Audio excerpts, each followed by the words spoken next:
Long ago in ancient Persia, there lived a poor woodcutter named Ali Baba.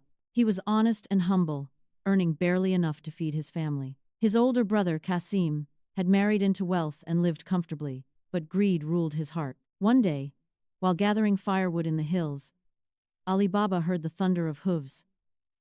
He quickly hid behind a tree. 40 mounted robbers rode into a clearing, their faces hard and dust-covered. They carried heavy sacks bulging with stolen treasure. Their leader dismounted and stood before a solid rock face. In a commanding voice, he shouted, "Open, Sesame!" To Ali Baba's shock, the rock split apart, revealing a vast cavern glittering with gold and jewels. The robbers entered. After some time, they came out without their sacks. The leader cried, "Close, Sesame!" and the rock sealed shut as if it had never opened. When they were gone, Ali Baba's heart pounded.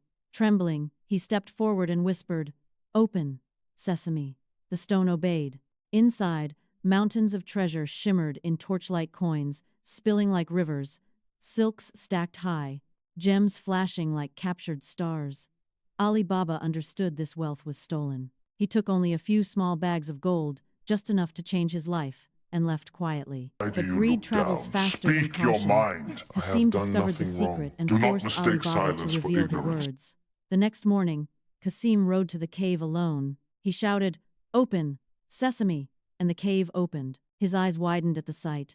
Gold consumed his thoughts. He filled sack after sack, laughing at his brother's modesty. When he finally tried to leave, panic struck. "Open! Wheat!" he cried. "Open! Barley! Open! Corn!" The stone did not move. He had forgotten the magic words. Hoofbeats returned. The robbers entered and found him trapped among their treasure.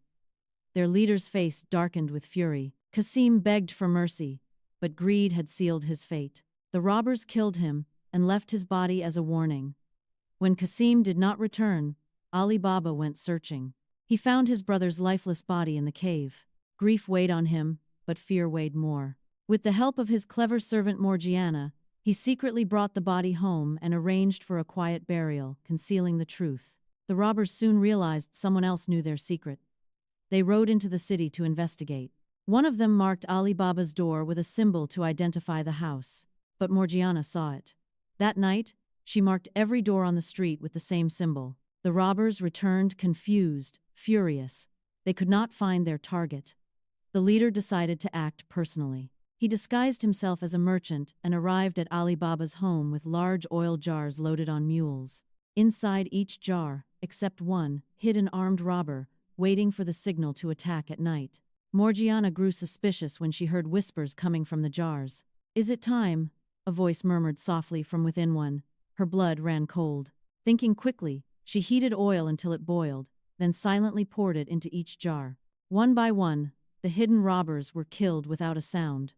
When the leader came to summon his men, he found them dead. Realizing he was alone, he fled into the darkness. Months later, he returned under another disguise, pretending to befriend Ali Baba's son, waiting for a chance to strike. At a feast in Ali Baba's house, Morgiana recognized him. While performing a dance, she moved closer and closer to the guest. At the perfect moment, she drew a hidden dagger and exposed him before he could act. The final robber fell.